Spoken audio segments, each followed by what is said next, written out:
Pain and the Eye of the Beholder. Recently, I witnessed an exchange on social media that had me thinking about how we each experience and perceive pain in our lives.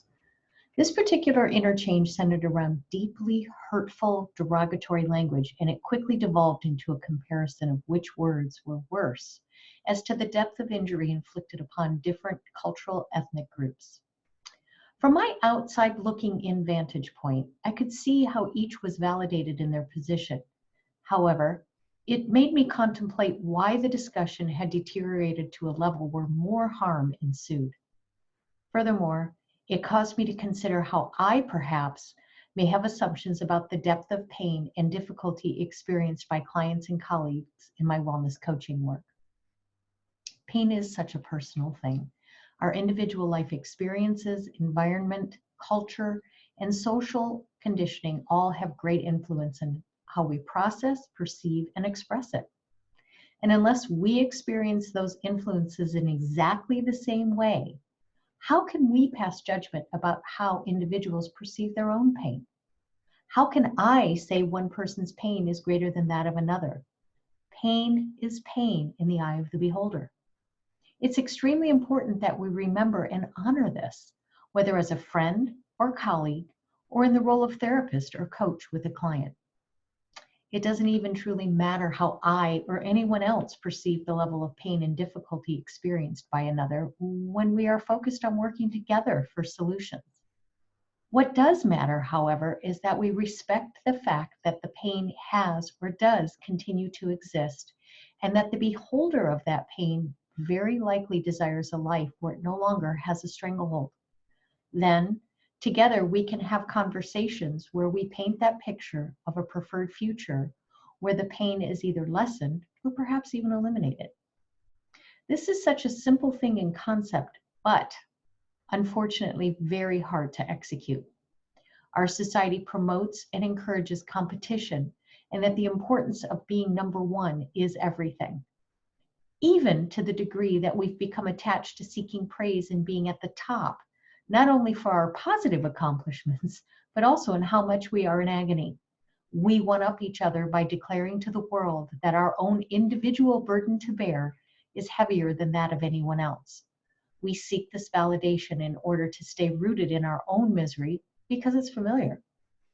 We are so often addicted to playing victim, looking for others to support this role when we make these public declarations of suffering.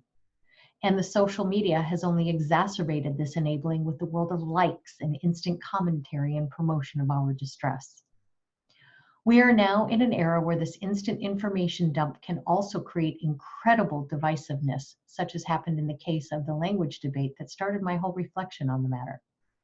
Rather than engaging in slinging hurtful words when defending your position at the top of your pain mountain, why not take a moment to pause before you respond to someone's post?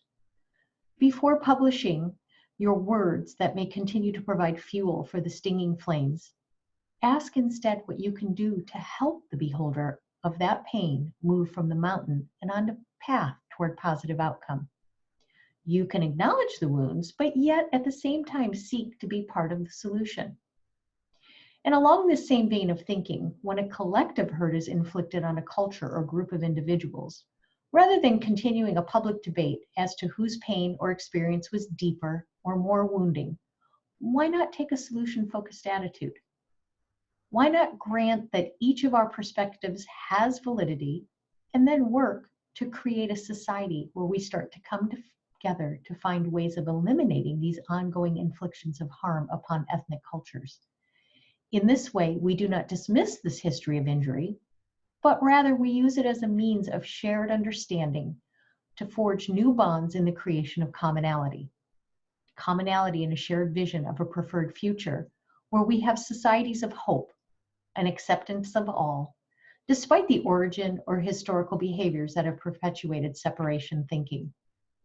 So, the next time you read an inflammatory post on social media or come across any news event that creates a sense of pain or injustice for you or your cultural ethnic identity, I invite you to offer words of common solution versus a knee-jerk, hurtful response.